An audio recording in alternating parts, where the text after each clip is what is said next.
Good morning friends. आज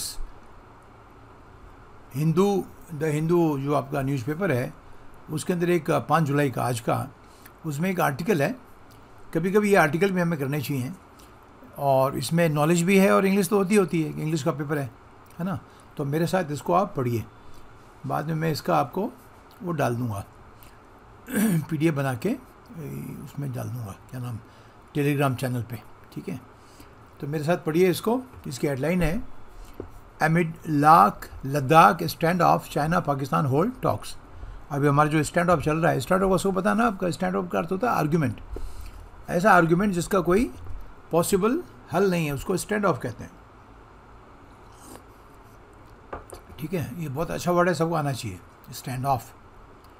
मैं इसको आपको एक अलग से भी बताता हूँ इसमें एक्सप्लेनेटरी में, ठीक है।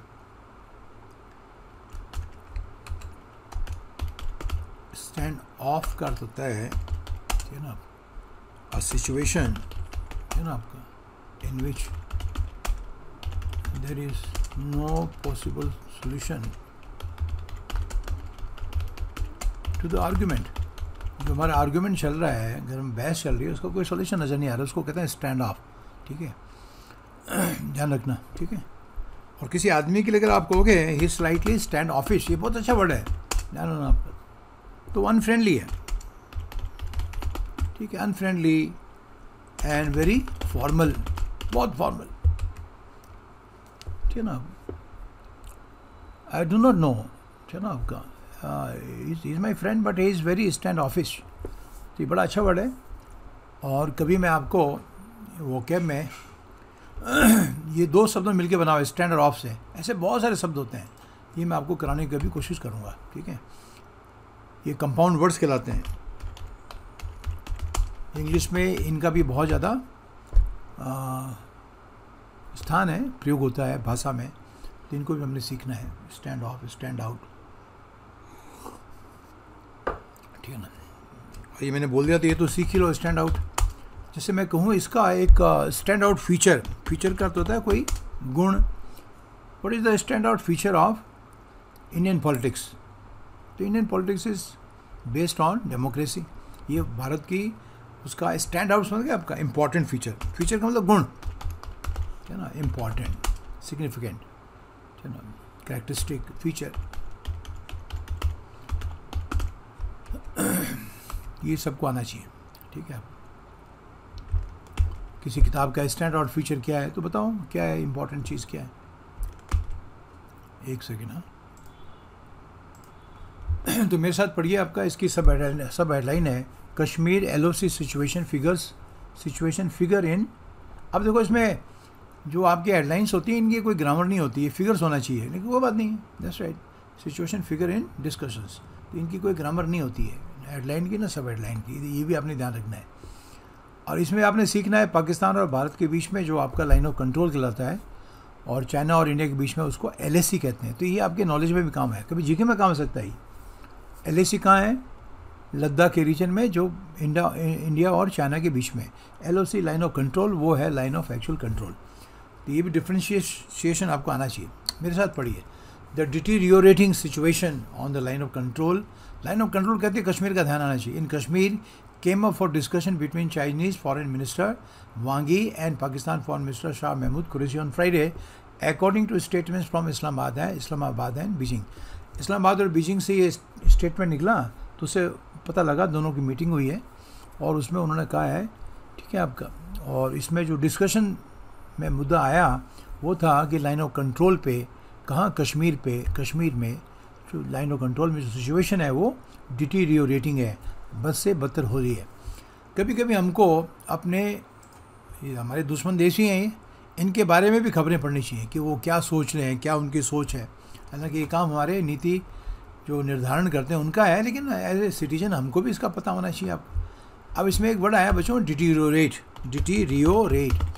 एक तो स्पेलिंग आनी चाहिए उसको, ये वर्ब है, ठीक है। और इसका मीनिंग होता है टू वर्सन, बद से बदतर होना, to go from bad to worse, ये इसका मीनिंग होता है, ठीक है। किसी की कंडीशन, कोई भी सिचुएशन है, कंडीशन है, हेल्थ कंडीशन है, इफ़ आई से his health is deteriorating day by day, तो रोज़ उसकी हालत ख़राब होती जा रही है, ठीक है। इसका नाम होता है डिटीरियोरेशन, वर्सनिंग, ये नाउन है, ठीक है ना। वर्सनिंग आपका इसमें जेरेंड है, ठीक है। आप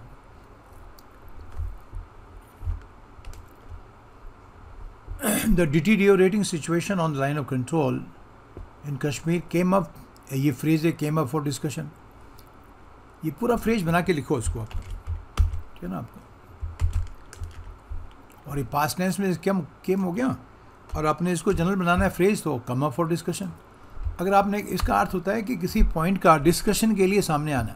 अगर मैं आपको कहूँ एक मीटिंग हुई और मैंने कहा ये जो पॉइंट था ये भी डिस्कशन के लिए आया, मैं क्या कहूँगा, this point also came up for discussion, ठीक है ना आप, ये कम अप फॉर डिस्कशन। ये तो फ्रेज भी आपको आ गया है ना। आप, मैं इसको हाईलाइट कर देता हूँ, ठीक है।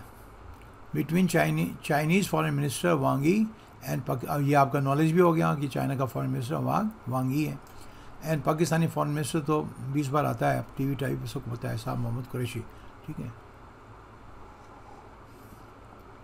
एक बार मैंने आपको बच्चों को कहा था कि नाउन प्रेप, नाउन एक बहुत इंपॉर्टेंट कोलोकेशन है।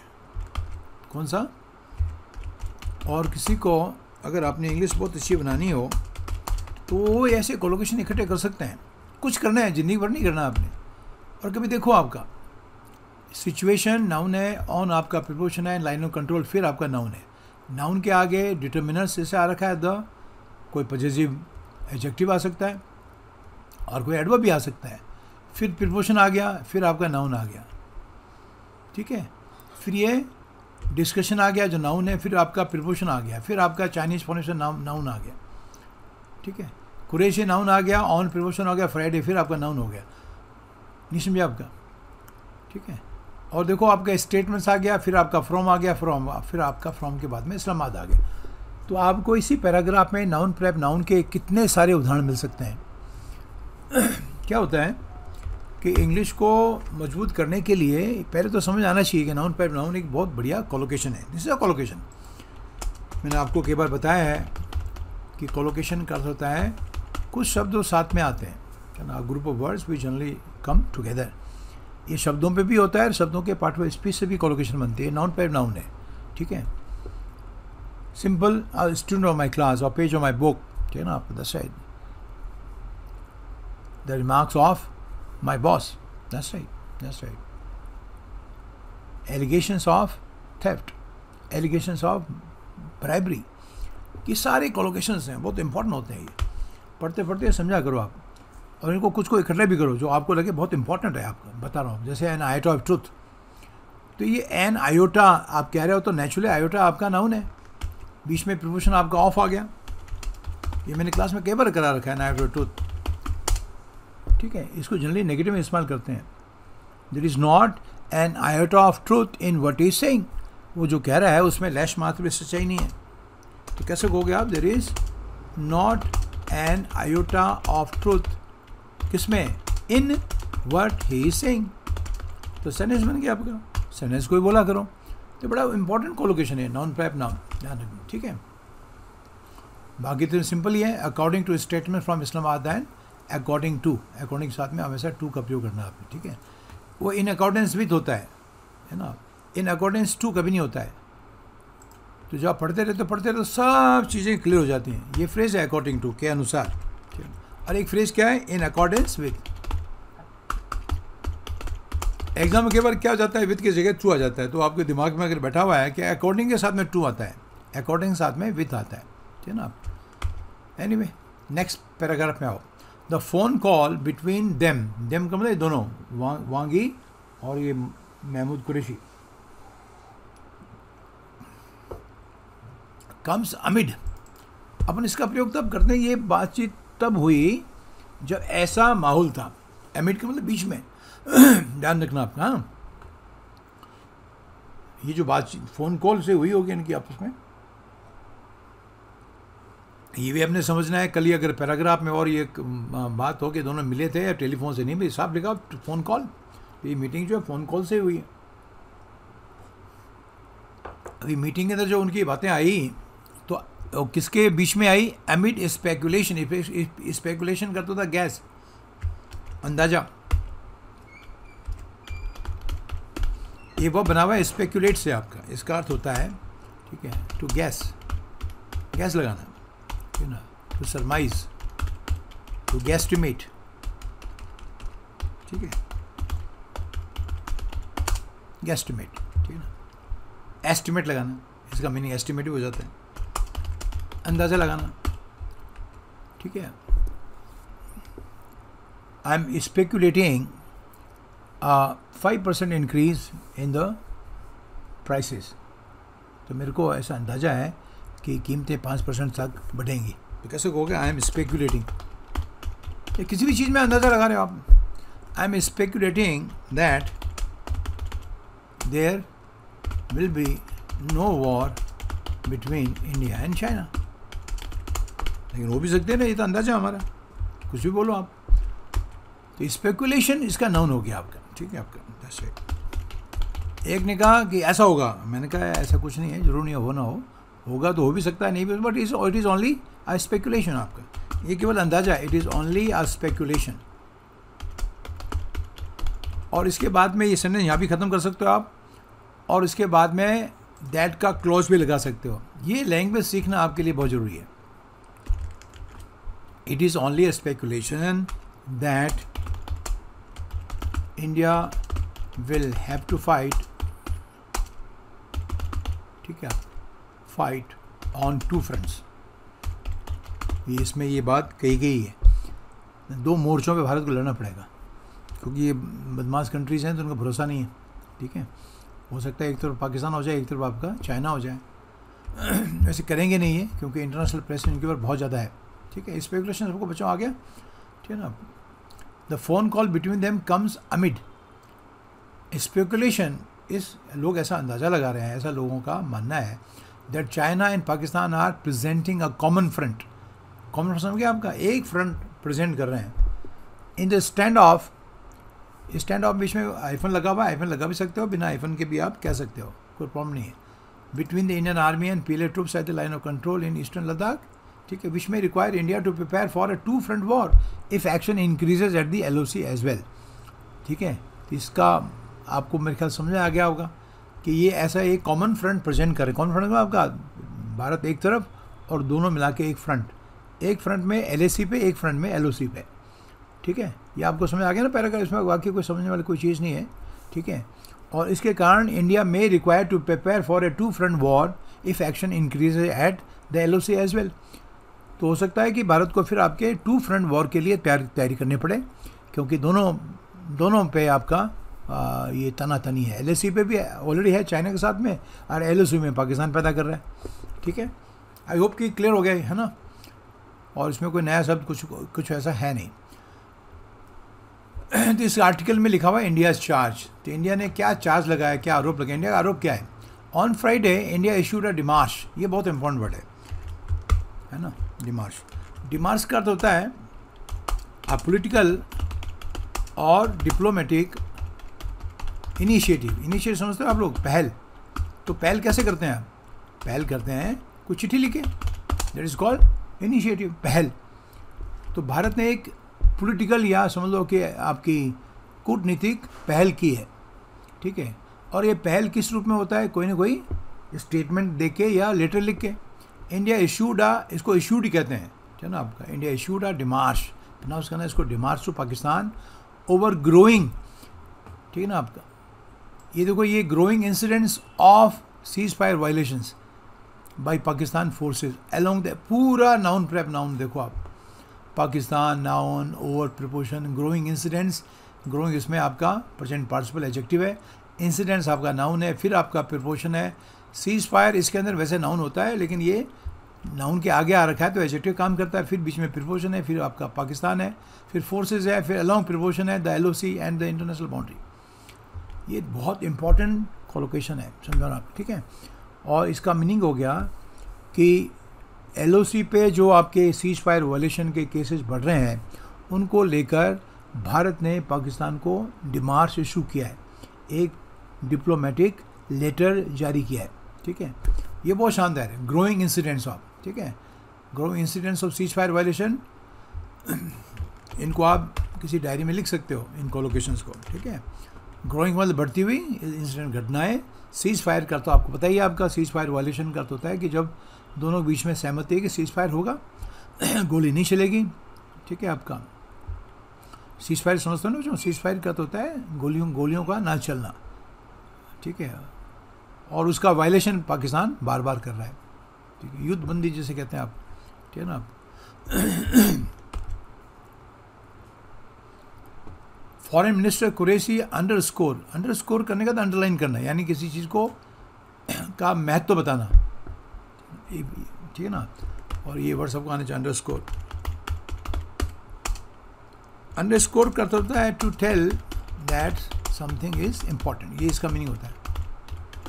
मैं आपके साथ में कोई चीज़ डिस्कस कर रहा हूँ और डिस्कशन में एक पॉइंट ऐसा है जो बहुत इम्पॉर्टेंट है, तो मैं क्या कहूँगा, तो मैं ऐसे कहूँगा, I would like to underscore this point. तो उसको अंडरलाइन भी कर सकते हो आप, अंडरलाइन एक ही बात है। तो किसी चीज़ को अपन, मैं भी अंडरलाइन करता हूँ कई बार, आपने देखा इसमें, तो उसका करने का मकसद क्या होता है, ये बताना है कि ये इंपॉर्टेंट है, मैंने इसमें किया नहीं, शायद ये ऊपर किया है, ये किया ना स्टैंड ऑफ ऐसे, तो ये चीज़ें इंपॉर्टेंट है ये बताने के लिए, ठीक है। Underscored that regional security situation was deteriorating, regional security situation, ठीक है ना। रीजनल जो सुरक्षा आपकी स्थिति है वो खराब हो रही है, ठीक है। अब तो हमारे ऊपर दोष लगाएंगे, वाज डिटीरियोरेटिंग एंड अंडरलाइंड, एक ही बात है। फिर उसका महत्व उन्होंने बताया, ठीक है, कि इसको नोट किया जाए, दैट इंडियाज़ बेलिजरेंट पोस्चर, ये बहुत इंपॉर्टेंट कोलोकेशन है, ठीक है ना। इसके मैं दूसरे प्रयोग भी आपको बताता हूँ, कभी बेल के रूट से आपको सारे वर्ड कराऊंगा, बेलिकोज, ठीक है ना, आपका बेलिजरेंट, बेलिकोज, पोस्चर करता था रुख। तो वो क्या आरोप लगा रहे हैं कि भारत ने इसमें एलओसी पे बेलिजरेंट पोस्चर अख्तियार किया हुआ है, बहुत ही आक्रामक रुख अपनाया हुआ है। और भारत की जो एक्सपेंशनिस्ट पॉलिसी, देखो कितना मतलब गंदा इल्ज़ाम है, भारत कभी भी एक्सपेंशनिस्ट नहीं रहा।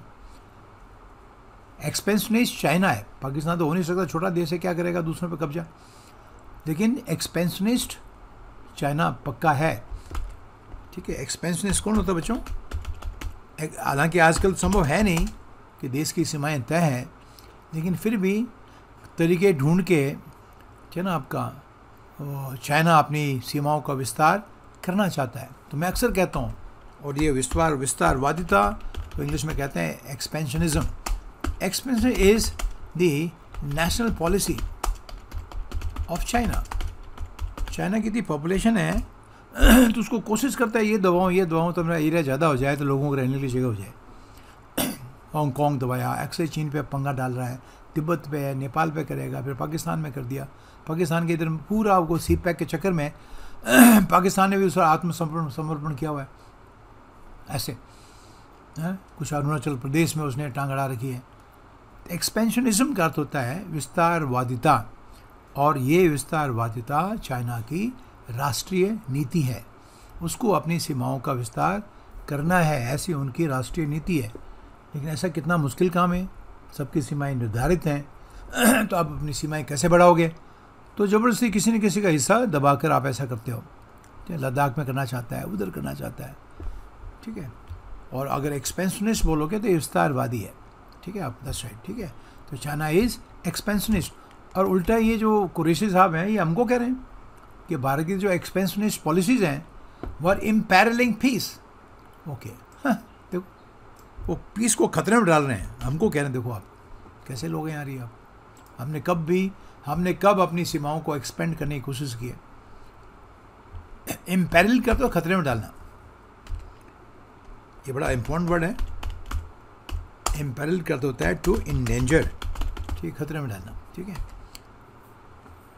और इसके साथ में ये वर्ड भी आपको आना चाहिए बच्चों, पैरिल। पैरिल मीन्स डेंजर, ठीक है, ठीक है। तो वो क्या इल्ज़ाम लगा रहा है कि भारत ने एक बेलिजरेंट का मतलब होता है आक्रामक, हाँ ये मैं लिखना भूल गया यहाँ पर, नहीं ऊपर लिखा हुआ मैंने, सॉरी एक्सप्लेन नहीं किया आपको, मैं कर देता हूँ अभी आप, ठीक है। बेलिजरेंट पॉस्चर का अर्थ होता है वेरी एग्रेसिव पॉस्चर, और पॉस्चर का अर्थ होता है रुख, आपका रुख का मतलब समझ गया आपका, जो आपने स्टैंड ले रखा है, अग्रेसिव पॉस्चर, ये इसका मीनिंग होता है, ठीक है। अगर कोई गौर से देखेगा तो जितने भी सीज फायर वायलेशंस हैं वो सारे पाकिस्तान कर रहा है, और वो सीज फायर वायलेशन में वो क्या करता है, फायर करता है भारतीय चौकियों पे, और उसका उद्देश्य क्या होता है कि उसके चक्कर में नीचे से आतंकवादियों को अंदर घुसाना, सारी दुनिया को पता है ये, लेकिन किसका मुंह पकड़ेंगे अपन, वही कुछ भी कह सकते हैं कैसे। बेलिजरेंट का तो आक्रामक, बेलिकोज है ना आपका, दैट्स राइट, अग्रेसिव। बेलिजरेंट बड़ा सुंदर है, ठीक है, इसका नाम होता है बेलिजरेंस, और ये हो गया अग्रेशन, ठीक है ना, आक्रामण, क्या कहेंगे उसको, आक्रमण, बेलिजरेंट, ठीक है ना। इसका एक कोलोकेशन और देता हूँ बेलिजरेंट पोस्चर का आपका, जैसे बेलिजरेंट एटीट्यूड, बहुत शानदार कोलोकेशन है, और आपको बार बार बता रहा हूँ, अपनी क्लास में बताता हूँ, अरे भैया ये कोलोकेशन बहुत इंपॉर्टेंट है, इनके बिना काम चलता नहीं है। किसी आदमी के प्रति अगर आक्रामक रवैया है, एटीट्यूड और पोस्चर में ज़्यादा कोई फ़र्क नहीं है, ठीक है, ये रवैया है, पोस्चर आपका रुख है, और कोई भी देश बेलिजरेंट पोस्चर अपनाता है तो इसका मतलब अपनी सेना को वो बॉर्डर पे बढ़ा देता है, तो इसका मतलब रुख कैसा हो गया उसका, आक्रामक हो गया। फौजें बॉर्डर पे तब लगते हैं कि जब उनका सामने वाले के ऊपर आक्रमण करने का वो अंदेशा हो, ठीक है।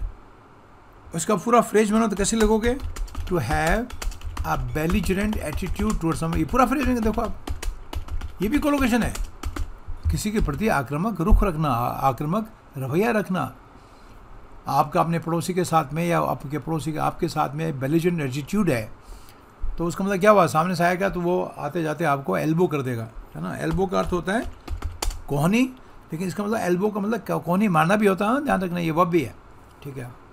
तो ऐसा अगर किसी आदमी का एटीट्यूड है, ये मुझे रात को मिला तो मैं पीटूंगा इसको, तो ऐसा एटीट्यूड आपका बेलिजरेंट है, तो मैं कहूँगा I do not know why he has a belligerent attitude towards me.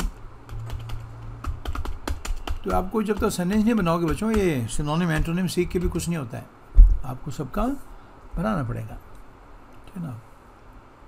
और बेलिजरेंस का इस्तेमाल कैसे करोगे आपका, अगर मैं ऐसे लिखूं आपको, इन ए शो ऑफ बेलिजरेंस, आप समझ गए आपका, यानी आक्रामकता का प्रदर्शन करते हुए, ठीक है। He hit me with a rod, ठीक है, तो उस रॉड से मेरे को ठोक दिया उसने, इन ए शो ऑफ बेलिजरेंस, दैट्स राइट। तो सबके प्रयोग करने चाहिए आपको, ठीक है। बेलिजरेंस, आक्रामकता डज नॉट हेल्प, ठीक है ना। पड़ोसी हों, चाहे आपके लोकल पड़ोसी हों या देश की बात हो, पड़ोसी देश के साथ में ये काम आते नहीं है।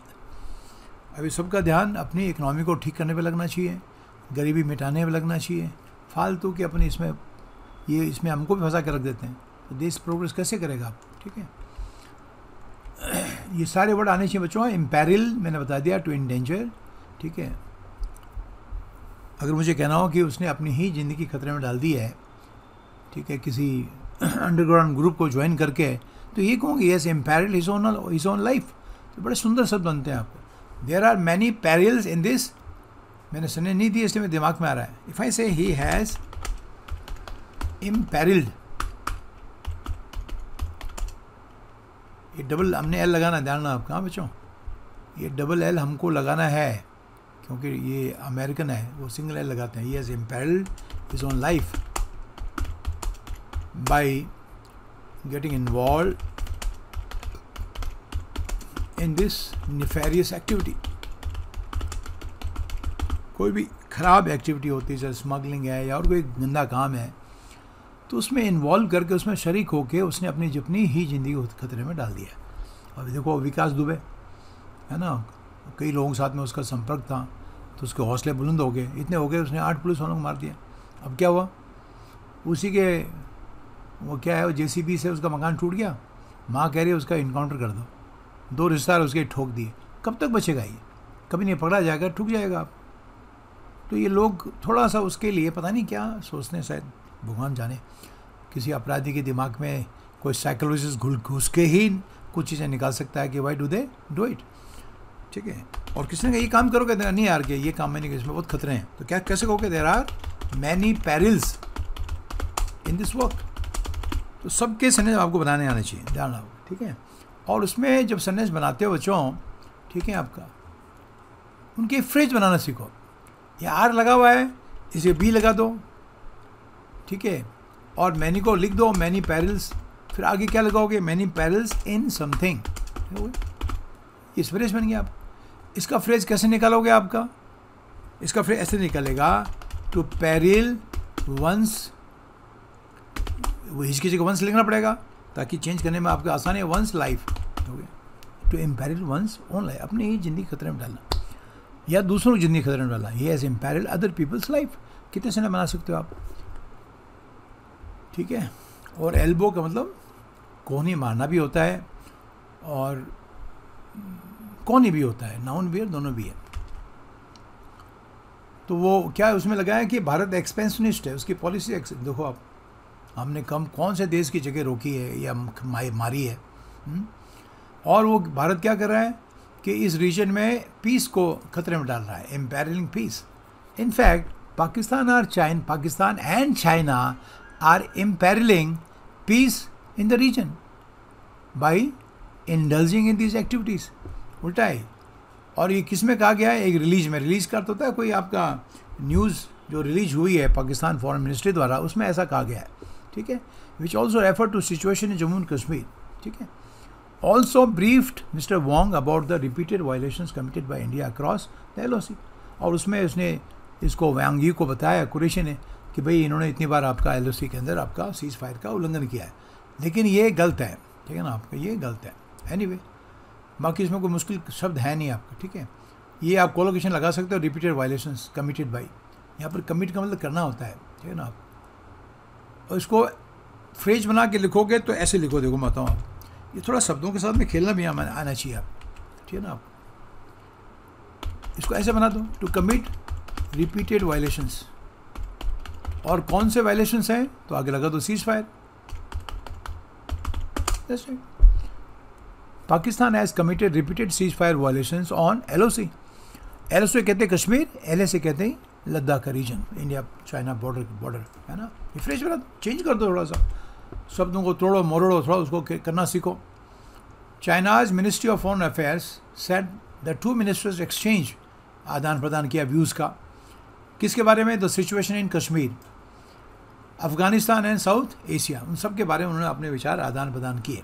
ओके, तो इसने क्या कहा वांग ने, बोथ चाइना और पाकिस्तान मस्ट वर्क टुगेदर, बदमाश लोग हैं साथ में करेंगे, to meet the risk and challenges and safeguard, इन रिस्क जो रिस्क हैं और जो आपकी चुनौतियां हैं उनका सामना करने के लिए, and safe guard the common interest of the two countries, और दोनों कंट्रीज़ के जो आपके कॉमन इंटरेस्ट हैं, कॉमन का मतलब तो दोनों के एक ही हैं, उनकी सुरक्षा करना, इसका काम बहुत, सेफ गार्ड का सुरक्षा करना, and regional piece and stability, ताकि हमारे रीजन में स्टेबिलिटी, देखो ये बोलने में कितने तेज हैं, ठीक है, ताकि रीजनल पीस और स्टेबिलिटी का था आपका, उसमें स्थायित्व है ना आपका, कि स्टेबल सिचुएशन स्टेबल बनी रहे, उसमें स्टेबिलिटी हो, है ना। Set the statement issued in Beijing, the conversation took place on a day, और ये फालतू है, उसमें ज़्यादा काम का नहीं है, ये कन्वर्सेशन तब हुई, इसका क्लियर हो गया, कन्वर्सेशन का तो हो गया, टेलीफोनिक कन्वर्सेशन है, ये उस दिन हुई दोनों के बीच में, कुरैशी और वांग के बीच में, जो कुरैशी ने ये अनाउंस किया कि उसका कोविड टेस्ट जो है पॉजिटिव आया है। सिंपल सा है, ज़्यादा मुश्किल कुछ नहीं है। काउंटर का तो होता है उसका जवाब देते हुए, काउंटरिंग पाकिस्तान से एलिगेशंस, तो पाकिस्तान के एलिगेशन का जवाब देते हुए, काउंटर का अर्थ क्या होता है, किसी को जवाब देना, ठीक है ना आपका। Countering Pakistan allegation on the LOC, sources in the government of India said new Delhi had registered a strong, अच्छा रजिस्टर का मतलब आपका उनको दिया गया, स्ट्रॉन्ग प्रोटेस्ट दिया गया है, at the continued unprovoked ceasefire violation by Pakistan forces along the LOC, तो उन्होंने चिट्ठी उनको लिख के दिया है कि आपके यहाँ जो भी आपके सीज फायर वायलेशन हो ये अनप्रोवोक्ड हैं। देखो ये भी हमको आना चाहिए, अनप्रोवोक्ड का अर्थ होता है कि आपने सामने वाले को उकसाया नहीं है, बिना उकसाए आप ये सीज फायर वायलेशन कर रहे हो। ये चीज़ हमने समझनी है। और इसमें जो वर्ड है वो आपका प्रोवोक है। प्रोवोक मतलब तो किसी को एंगर करना, टू एंगर समबडी, ठीक है। एक ने कहा अगर मैं तो तेने मुझे गुस्सा दिलाया तो मैं तो तेरा सर फोड़ दूंगा, तो मैं कहूँगा I will break your head if you provoke me. ऐसे कह सकता है इफ़ यू प्रोवोक मी, ठीक है ना, I will break your head. Unprovoked का मतलब क्या हुआ कि अगर हमारी सैनिक पाकिस्तान के बॉर्डर में चले जाते हैं और फिर वो फायर करते हैं तो वो तो अनप्रोवोक्ड फायरिंग नहीं होगी। हमने प्रोवोक किया, उनको गुस्सा दिलाया। लेकिन अनप्रोवोक्ड फायरिंग का अर्थ है कि हमने उनको उकसाया नहीं, बिना उकसाए फायरिंग कर रहे हैं। तो ये वर्ड आपको आना चाहिए, है ना। आपका अनप्रोवोक्ड का अर्थ होता है without any cause for provocation, ठीक है। प्रोवोकेशन, उकसाने की कार्रवाई इज कॉल्ड प्रोवोकेशन। कोई ना कोई कॉज तो होना चाहिए। बिना कॉज के आप जो है आपका सीज फायर वायलेशन कर रहे हो, आप इसको कहते हैं unprovoked ceasefire violation. Police ने भीड़ पे लाठीचार्ज किया और रिपोर्टर ने कहा कि दिस वाज अनप्रोवोक्ड। इसका मतलब क्या हुआ, भीड़ ने ऐसा कोई काम नहीं किया कि जिससे पुलिस को लाठीचार्ज करना पड़े। वो तो शांतिपूर्वक ढंग से आपके प्रदर्शन कर रहे थे, ठीक है। या फायरिंग कर दी पुलिस ने उनके ऊपर। जब रिपोर्ट आएगी तो ये कहा जाएगा कि this firing was unprovoked. Are getting fine. तो अनप्रोवोक्ड फायर का अर्थ होता है कि ऐसी फायरिंग जिसमें बिना उकसाए आपने फायर कर दिया। उकसाने का समझ गया आपका। तो इन सब चीज़ों को सीखो, ये कोलोकेशंस है और कंटिन्यूटी में जो आपके जारी हैं, बंद ही नहीं हो रहे आप। By Pakistan forces along the LOC and the IB international boundary which are in contravention to, ये फ्रेज है बहुत शानदार, ठीक है ना, के उल्लंघन करते हुए। समथिंग का अर्थ होता है, ठीक है ना, वायलेटिंग समथिंग, किसी चीज़ का उल्लंघन करते हुए जो आप पाकिस्तान कर रहा है। This is in contravention to 2003 ceasefire understanding. तो 2003 में सीज फायर के बारे में एक अंडरस्टैंडिंग बनाएगी, दोनों देशों के बीच में समझ बनाएगी, उसके उल्लंघन है ये। This is in contravention to, understand, ठीक है। दिस ईयर टिल, अभी भारत ने ये आंकड़े दिए हैं कि जून 2020 तक 14 Indians have been killed and 88 Indians injured in more than 2,432 unprovoked ceasefire violations। बताओ, इतनी बार सीमा पे पाकिस्तान ने सीज फायर का उल्लंघन किया, और ये उल्लंघन कैसा था, जो अनप्रोवोक्ड था। हमने उनको उकसाया नहीं है, ठीक है। इसका मतलब अपनी मर्जी से किया उन्होंने। Carried out by Pakistani forces, set the sources. तो जो स्रोत हैं भारतीय सरकार के, उन्होंने ये बताया। और फिर उन्होंने जोड़ा, एडिंग करता था ये जोड़ते हुए, फिर अपनी बात में ये जोड़ा that Pakistan firing was meant to provide. मैंने कहा ना आपको, हमेशा मैं तो कश्मीर रहा हुआ हूँ। Firing was meant to provide cover for cross border infiltration of terrorist.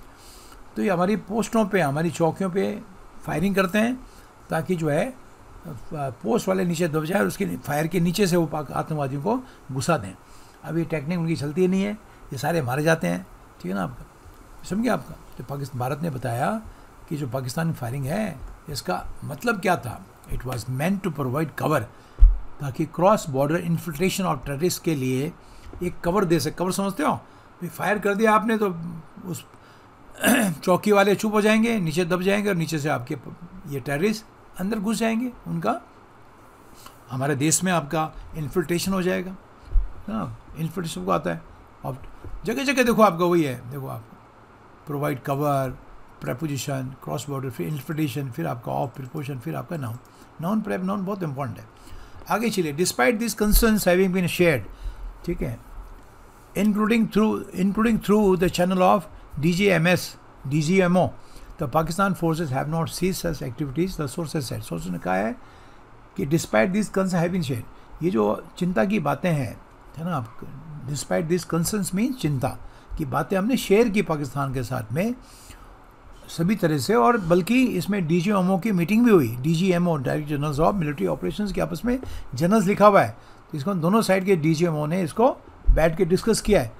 लेकिन पाकिस्तान की जो एक्टिविटीज़ हैं वो बंद नहीं हुई हैं। पाकिस्तान हैव नॉट सीज का अर्थ होता है बंद करना, तभी तो नाम है ना सीज फायर, यानी फायर को रोकना, युद्ध बंद करना, ठीक है। सीज तो सबको आता है मेरे ख्याल से, ऐसे सीज का मतलब बंद करना होता है, बंद होना होता है। टू एंड, इसका मीनिंग होता है टू एंड या टू स्टॉप।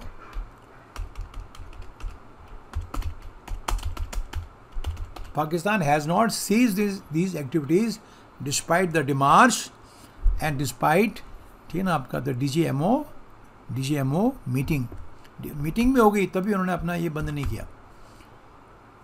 चलिए आगे देखिए आपका पाक पोस्टिंग इन चाइना। ये एक चिंता की बात है हमारे लिए। चिंता की बात नहीं है, होने दो, हमारे क्या फर्क पड़ता है, दोनों को देख लेंगे। When asked if India's concerns of a two-front war were growing, president of the centre for China analysis, हमारे देश का ही, तो ऐसे सभी देशों को आपस में बना रहता है और वो लोग इस पर बहुत क्लोज वॉच रखते हैं, नज़दीक से नज़र रखते हैं। तो हमारे यहाँ भी चाइना एनालिसिस का एक सेंटर बना हुआ है, सेंटर फॉर चाइना एनालिसिस, ठीक है। तो इनके हेड हैं जयदेव रानाडे, ठीक है। तो इनको जब पूछा गया मैंने आज सिर्फ इंडिया कंसर्न्स ऑफ, कि इंडिया की चिंताएँ, इंडिया कि भाई हमको क्या टू फ्रंट वॉर की जो चांसेस हैं वो ग्रो कर रहे हैं, क्या बढ़ रहे हैं, क्या कैसा हो सकता है हमको टू फ्रंट पे लड़ना पड़े। एक देश को दो फ्रंट पे लड़ना बड़ा मुश्किल होता है, ठीक है। दो फ्रंट समझ गए ना आप, एक तरफ पाकिस्तान, एक तरफ चाइना का, ठीक है। तो इन्होंने क्या कहा, इन्होंने द हिंदू को कहा, किसने, नानाडे जी ने, that it was a possibility, कि ये संभावना है, it is a possibility, and pointed to the recent posting of a Pakistan military officer to China Central Military Commission. तो रानाडे साहब को जब पूछा गया तो रानाडे साहब ने बोला हाँ इसकी संभावना है, और उन्होंने इस तरफ इशारा किया कि अभी हाल ही में एक पाकिस्तानी मिलिट्री ऑफिसर को चाइना की सेंट्रल मिलिट्री कमीशन के जॉइंट स्टाफ डिपार्टमेंट में पोस्ट किया गया। तो वो बैठ के क्या करेंगे, बैठ के ये सब चीज़ें डिस्कस करेंगे, और इससे ये संभावना पैदा हो रही हो सकता है कि पाकिस्तान और चाइना जो है आपका इस बारे में सोच रहे हो कि कभी अगर भारत पर अटैक करने की आवश्यकता पड़ी तो हम इसको दो तरफा इसके ऊपर अटैक करेंगे, ठीक है। तो उनको पता है कि भारत भी एक अच्छी खासी मिलिट्री पावर है, ऐसे आसान नहीं है, ठीक है ना। चाइना हैज़ मेजर स्ट्रेटेजिक कर दो रणनीति एंड फाइनेंशियल इन्वेस्टमेंट्स अक्साई चीन, POK एंड गिलगिट बाल्टिस्तान। अब सबको पता है, और ये CPEC जो है आपके चाइना पाकिस्तान इकोनॉमिक कॉरिडोर जो बना हुआ है, उसमें चाइना ने बहुत पैसा लगाया, तो उसमें उसके इन्वेस्टमेंट्स हैं, फाइनेंशियल इन्वेस्टमेंट, बहुत पैसा लगा रखा उसने। CPEC समझते हो ना, उसमें बहुत इंपॉर्टेंट है ये CPEC, कभी शॉर्ट नोट भी आ सकता है, कभी आप कैसे आ सकता है CPEC पे। चाइना पाकिस्तान इकोनॉमिक कॉरिडोर बना हुआ है, ठीक है, और उस पर चाइना ने बहुत पैसा खर्च किया है, ठीक है। बट आई फील, ये रानाडे साहब कह रहे हैं कि मुझे ऐसा लगता है Islamabad might hesitate to get directly involve. हो सकता है इस्लामाबाद जो है हमारे साथ में इन्वॉल्व ना हो, ठीक है ना, हमारे साथ में वो युद्ध के अंदर शामिल ना हो। कारण है बिकॉज दे वुड एंटिसिपेट, कि उनको ये इस बात का अंदाज़ा होगा कि अगर ऐसा हमने किया तो भारत एक मैसिव करता होता है, बहुत बड़ा रिटेलिएशन करता होता है, बदले की कार्रवाई करेगा, ठीक है, और अपना अटेंशन चाइना की तरफ स्विच करने से पहले, यानी चेंज करने से पहले, वो पाकिस्तान पे एक मैसिव रिटेलिएटरी एक्शन लेगा। ये सर बहुत सुंदर वर्ड है, ठीक है ना आपका, और मैं इसको लिखता हूँ मैसिव रिटेलिएशन, बहुत शानदार कोलोकेशन है ये, डिटर्मिनर एडजेक्टिव नाउन का, ठीक है। रिटेलिएट का होता है बदले की कार्रवाई करना, ठीक है ना, जैसे तो अगर पाकिस्तान ने कुछ किया तो इंडिया विल रिटेलिएट, इसमें तो कोई शक नहीं है, ठीक है। इसको ऐसे बनाओ, बदले की कार्रवाई करना है, तो सेंटर कैसे बनाओगे, एक पाकिस्तान डज समथिंग,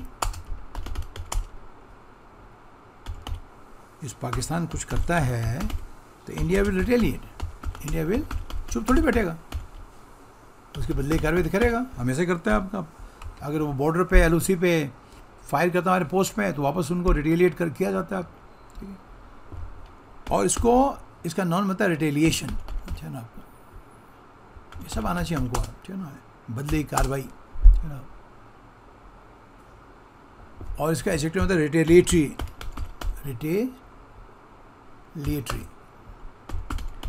एडजेक्टिव काम आना चाहिए।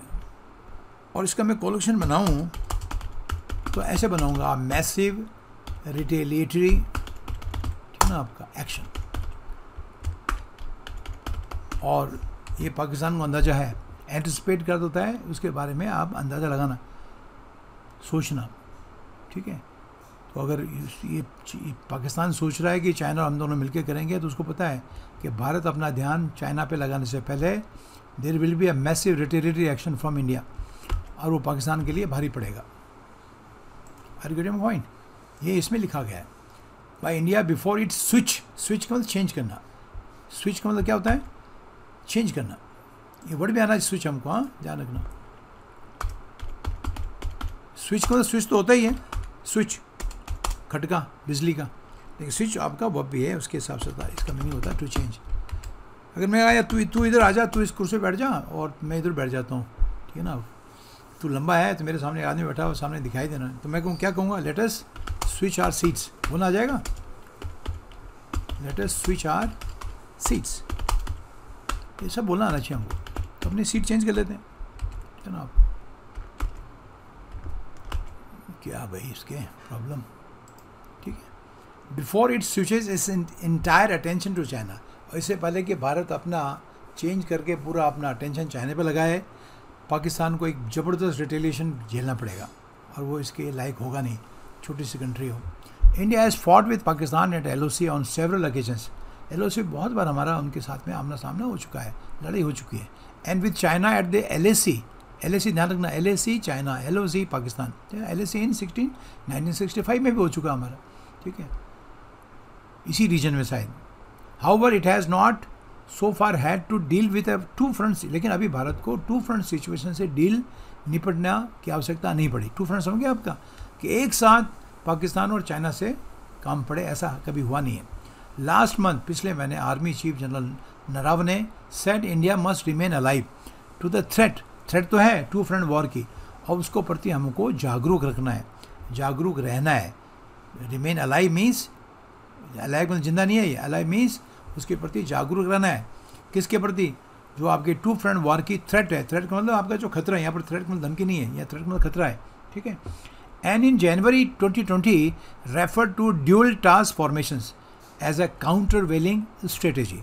काउंटर वेलिंग स्ट्रेटेजी का अर्थ होता है ऐसी आपकी रणनीति जो उतनी जोर से हो लेकिन अपोजिट डायरेक्शन में हो, उसको कहते हैं काउंटर वेलिंग।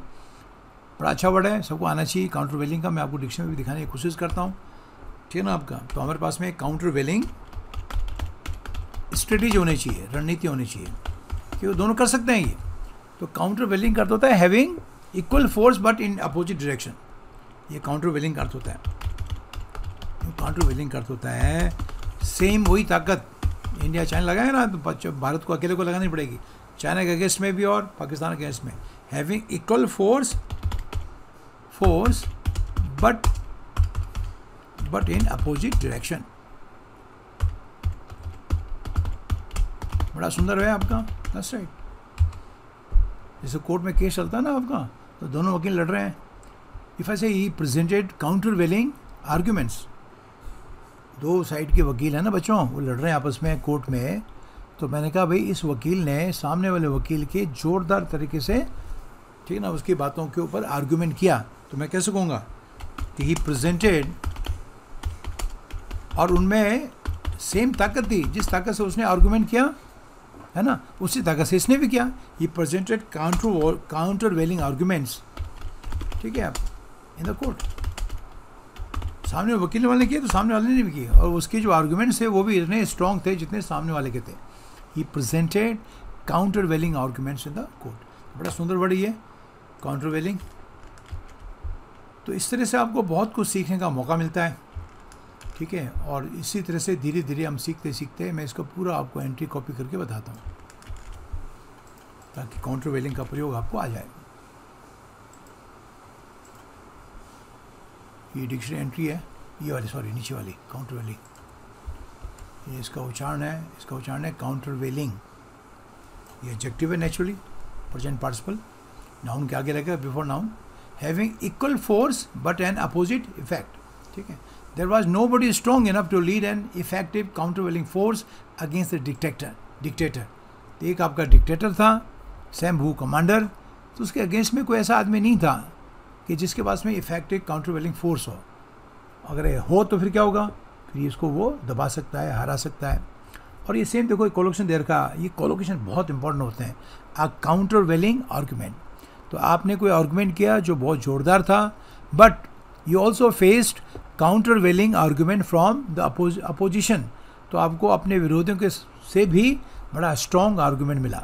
तो countervailing argument is an argument which has equal force, जितनी ताकत से, जितनी शानदार तरीके से सामने वाले किया आपने किया, लेकिन it has an opposite effect. Effect तो नेचुरली अपोजिट ही होगा, क्योंकि सामने वाला कर रहा है तो आपके पक्ष में थोड़ी देगा वो। तो ये बहुत शानदार वर्ड था। मैं तो कहूँगा कि ये इस पूरे पैराग्राफ का निचोड़ है, काउंटरवेलिंग। ये आपको अगर आ गया है काउंटरवेलिंग वर्ड, तो ये पैराग्राफ का पढ़ना आपका सार्थक हो गया। तो ये था बच्चों। तो आई होप कि ज़्यादा कुछ था नहीं इसमें, ठीक है। और ड्यूल टास्क, ड्यूल का दो टास्क फॉर्मेशन का, तो आपको दो फॉर्मेशन लगानी पड़ेंगी आर्मी के। ये फॉर्मेशंस का मतलब उनकी एक इकाइयाँ होती है, बहुत बड़ी, छोटी नहीं है, बड़ी। तो दो तरह लगानी पड़ेंगी आपको, एक पाकिस्तान के खिलाफ और एक ये आपको योजना बनानी पड़ेगी, ये स्ट्रेटेजी बनानी पड़ेगी, रणनीति आपको बनानी पड़ेगी। काउंटर वेलिंग है कि जितनी चाइना पाकिस्तान जोर लगाएंगे उतनी ही ताकत से हम अपनी रणनीति भी बनाएंगे। और उसके लिए हमको फ़ौज चाहिए, उसके लिए हमको मिलिट्री हार्डवेयर चाहिए। और इसीलिए राजनाथ सिंह जी ने अभी जाके तुरंत कई आपके वो ख़रीदे हैं। वो ख़रीदने के पीछे मकसद यही होता है, ठीक है ना। और भारत और भी करेगा। हालांकि युद्ध इतना आसान नहीं होता है, इकनॉमी ख़राब है और इंटरनेशनल प्रेशर का भी बहुत बड़ा योगदान होता है। तो ठीक है बच्चों, see you in the next video. इसको लाइक करें, शेयर करें, पसंद आया हो आपको तो। और जो नए हैं मेरे चैनल पे वो इसको सब्सक्राइब कर लें, ताकि मेरे जब भी मैं कोई अपलोड करूं तो आप तो उसका नोटिफिकेशन पहुंच जाए। Thank you so much for watching this video and I see you in the next video.